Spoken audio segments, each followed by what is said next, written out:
నమస్తే, welcome to BCN news. నేను విజయలక్ష్మి. ముందుగా ముఖ్యాంశాలు. విజయవాడలో భారీ వర్షాలకు విరిగిపడ్డ కొండ చర్యలు, 2 మృతి, 6 గాయాలు.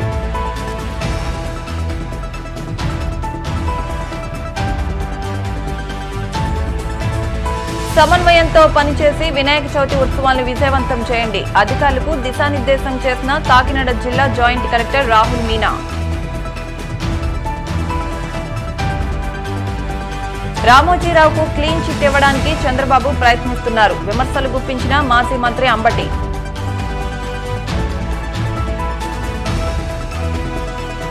విశాఖలోని గాజువాకలో 10 కోట్ల చిట్టి సొమ్ముతో ఓ వ్యక్తి పరారీ. గాజువాక పోలీస్ స్టేషన్ వద్ద బాధితుల ఆందోళన. విజయవాడలో కుండపోతగా వర్షాలు కురుస్తున్నాయి. భారీ వర్షాలతో జనజీవనం స్తంభించింది. పలు లోతట్టు ప్రాంతాల్లోకి వరద నీరు చేరి స్థానికులు తీవ్ర అవస్థలకు గురవుతున్నారు. క్రీస్తురాజపురంలో కొండ చర్యలు విరిగిపడి 2 ఇళ్లు ధ్వంసమయ్యాయి. ఈ సంఘటనలో 2 మృతి చెందగా మరో 6 గాయాలయ్యాయి. పోలీసులు క్షతగాతులను స్థానిక ఆసుపత్రికి తరలించి వైద్యం అందిస్తున్నారు. ప్రొక్లైన్ సహాయంతో కొండరాళ్లను తొలగిస్తున్నారు.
వినాయక చవితి పర్వదినాన్ని పురస్కరించుకుని అధికారులందరూ సమన్వయంతో పనిచేసి జిల్లాలో నిమజ్జన వేడుకలను విజయవంతం చేయాలని కాకినాడ జిల్లా జాయింట్ కలెక్టర్ రాహుల్ మీనా అధికారులకు సూచించారు. కాకినాడ కలెక్టరేట్లో వినాయక చవితి నిమజ్జన ఉత్సవాల నిర్వహణపై జేసీ ఆధ్వర్యంలో సమన్వయ కమిటీ సమావేశం నిర్వహించారు. వినాయక నిమజ్జనం సందర్భంగా నగరంలోని ఘాట్ల వద్ద చేపట్టాల్సిన ఏర్పాట్లపై శాఖల వారీగా జాయింట్ కలెక్టర్ సమీక్షించారు. రామోజీరావుకు క్లీన్ చిట్ ఇవ్వడానికి చంద్రబాబు ప్రయత్నిస్తున్నారని మాజీ మంత్రి అంబటి రాంబాబు మండిపడ్డారు. రామోజీ చట్ట వ్యతిరేక కార్యకలాపాలకు పాల్పడ్డారని ధ్వజమెత్తారు. తాడేపల్లిలోని వైసీపీ కేంద్ర కార్యాలయంలో ఆయన మీడియాతో మాట్లాడుతూ రామోజీరావు సంస్థలను చంద్రబాబు కాపాడుతున్నారని, దాచుకో తినుకో అన్నట్టుగా వ్యవహరిస్తున్నారని విమర్శించారు. అర్ధాంతరంగా కేసును సిఐడి విత్డ్రా చేసుకోవడం దారుణమన్నారు. మార్గదర్శి చిట్ ఫండ్ కంపెనీ మీద వైఎస్ఆర్ కాంగ్రెస్ పార్టీ అధికారంలో ఉన్నప్పుడు చాలా ఇన్వెస్టిగేషన్ చేసి అనేక చట్ట వ్యతిరేక కార్యకలాపాలకు పాల్పడటం ద్వారా అనేకమైన నేరాలకు చిట్ ఫండ్ కంపెనీ యాజమాన్యం పాల్పడిందని ఒక కేసులను కూడా వివిధ కోర్టుల్లో, గుంటూరు ఇంకా వైజాగ్ ఇలాంటి కోర్టుల్లో కేసులు నమోదు చేయడం జరిగింది. అవన్నీ అక్కడ రిటర్న్ అయితే మళ్ళీ దాని మీద అప్పీల్కి హైకోర్టులో అప్పీల్ వేయటం జరిగింది. అది అప్పీల్ జరుగుతూ ఉన్నది. ఈ సందర్భంలో నిన్న రాష్ట్ర ప్రభుత్వం సిఐడి ఆ కేసులన్నింటినీ కూడా విత్డ్రా చేసుకునేటటువంటి ప్రక్రియకు పాల్పడ్డారు. ఇది చాలా విచిత్రమైనటువంటి పరిస్థితి. రామోజీరావు గారి మీద కేసులు ఉంటే వాటిని చంద్రబాబు నాయుడు గారి ప్రభుత్వం వచ్చిన తర్వాత వాటిని విత్డ్రా చేసేసుకుని రామోజీరావు గారికి కోర్టు క్లీన్ చిట్ ఇవ్వటం కాదు, ప్రభుత్వమే క్లీన్ చిట్ ఇచ్చేటటువంటి పరిస్థితికి రావటం అనేది చాలా అన్యాయమైంది. ఒక విధంగా చెప్పాలంటే this is called quit ప్రొకో. Chandrababu Naidu గారేమో చట్ట వ్యతిరేక కార్యకలాపాలకు పాల్పడుతున్నటువంటి రామోజీరావు గారిని, వారి సంస్థల్ని కాపాడి వారి మీద ఏం యాక్షన్ లేకుండా చూసుకుంటాడు. రామోజీరావు గారు, వారికి ఉన్నటువంటి తాబేదారులు అందరూ కలిసి చంద్రబాబు నాయుడు గారు అధికారంలోకి రావడం కోసం ప్రతిపక్షాల మీద, ఇవాళ వైఎస్ఆర్ కాంగ్రెస్ పార్టీ మీద, ఆ రోజున రాజశేఖర రెడ్డి గారి ప్రభుత్వం మీద, కాంగ్రెస్ మీద విషం కక్కే రాతలు రాస్తారు. మేము చాలా సందర్భాల్లో చెప్పాం, చంద్రబాబు నాయుడు గారు వస్తే డీబీటీ ఉండదు, డైరెక్ట్ బెనిఫిట్ స్కీమ్ ఉండదు, అంతా కూడా డీపీటీ ఉంటుంది, దోచుకోవటం, పంచుకోవటం, తినుకోవటం అనే కార్యక్రమం ఉంటుందని చెప్పాం. కానీ ప్రజలు ఎందుకో కొంత పర్సంటేజ్ నమ్మక తెలుగుదేశం పార్టీకి కూటమికి ఓటు వేశారు, వాళ్ళు అధికారంలోకి వచ్చారు. ఇప్పుడు పథకాలన్నీ పక్కన పెట్టేశారు, డీబీటీ పక్కన పెట్టేశారు. డీబీటీకి దోచుకో పంచుకో తినుకో అనే కార్యక్రమానికి తెరలేపేటటువంటి సంఘటన ఇది చోటు చేసుకుంది. చాలా అన్యూజువల్, బహుశా ఎవరు ఊహించరు. ఇక్కడ కొన్ని విషయాలను మీ ద్వారా ప్రజలకు తెలియపరచవలసినటువంటి బాధ్యత మాకుంది. ఎందుకంటే రామోజీరావు గారు అంటే ఏదో రాజశేఖర రెడ్డి గారి కోపమనో, జగన్మోహన్ రెడ్డి గారి కోపమనో, ఆయన మీద కక్ష సాధించటం కోసమే ఈ కార్యక్రమాలన్నీ మేము చేస్తున్నామనేటువంటి వాదనలు కోకొల్లలుగా వినిపిస్తారు. రామోజీరావు గారు పెట్టినటువంటి మార్గదర్శి చిట్ ఫండ్ కంపెనీ అనేది చట్టపరంగా నడుస్తుందా లేదా? నడవటం లేదు. త్వరగా ఎంక్వైరీ చేసిన తర్వాత సిఐడి అందరినీ విచారించిన తర్వాత ఒక నిర్ణయానికి వచ్చింది, సాక్ష్యాధారాలను సేకరించింది. మార్గదర్శి చిట్ ఫండ్ కంపెనీ చేసింది ఏమిటంటే అన్నిటికీ కలిపి ఒకే అకౌంట్, ఎన్ని చీట్లైనా సరే ఒకే అకౌంట్ ఏర్పాటు చేశారు. అన్నీ ఆ అకౌంట్లో వేస్తారు. ఆ అకౌంట్లో ఉంచుతారా? ఉంచరు. ఆ బ్రాంచ్లో ఉంచుతారా? ఉంచరు. అన్ని హైదరాబాద్ షిఫ్ట్ చేస్తారు. హైదరాబాద్ షిఫ్ట్ చేసి ఏం చేస్తారు? రామోజీరావు గారికి అనేక కంపెనీస్ ఉన్నాయి, మీ అందరికీ తెలుసు. ఈ డబ్బులన్నీ తీసుకెళ్ళి దానిలో పెట్టుబడి పెడతారు, మ్యూచువల్ ఫండ్స్లో పెడతారు, ఫిక్స్డ్ డిపాజిట్ చేస్తారు. దాని మీద వచ్చినటువంటి ఆదాయంతో పెద్ద సామ్రాజ్యాన్ని నిర్మిస్తారు. రామోజీరావు గారు నిర్మించిన మొత్తం సామ్రాజ్యం అంతా కూడా ఆయన పెట్టుబడితో కాదు. డిపాజిట్లు సేకరణ, చట్ట వ్యతిరేకమైన డిపాజిట్ల సేకరణ, చట్ట వ్యతిరేకమైన చిట్ ఫండ్ కంపెనీలలో పెట్టిన పెట్టుబడులు, వీటన్నిటితో ఒక పెద్ద సామ్రాజ్యాన్ని నిర్మించుకున్నాడు రామోజీరావు గారైనా, నేనైనా, చంద్రబాబు అయినా, ఎవరైనా చట్టానికి వ్యతిరేకులేం కాదే. చట్ట ప్రకారం చేయవలసినటువంటి కార్యక్రమాన్ని చట్ట ప్రకారం చేయకోకుండా చట్టానికి వ్యతిరేకంగా చేస్తే అనేకమైన అక్రమాలకు పాల్పడినటువంటి వ్యక్తి రామోజీరావు గారు. చట్ట వ్యతిరేక కార్యకలాపాలకు పాల్పడ్డారు కాబట్టే అనేక సందర్భాల్లో మేము చెబుతూ వచ్చాం, ఆర్థిక నేరస్తుడు.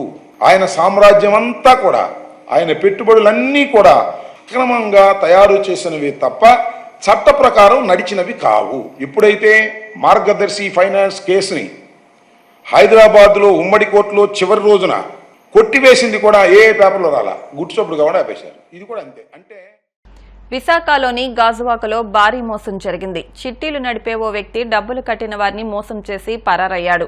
దాదాపు 60 మంది సభ్యులకు సంబంధించిన 10 కోట్ల చిట్టీ డబ్బులతో పరారయ్యాడు.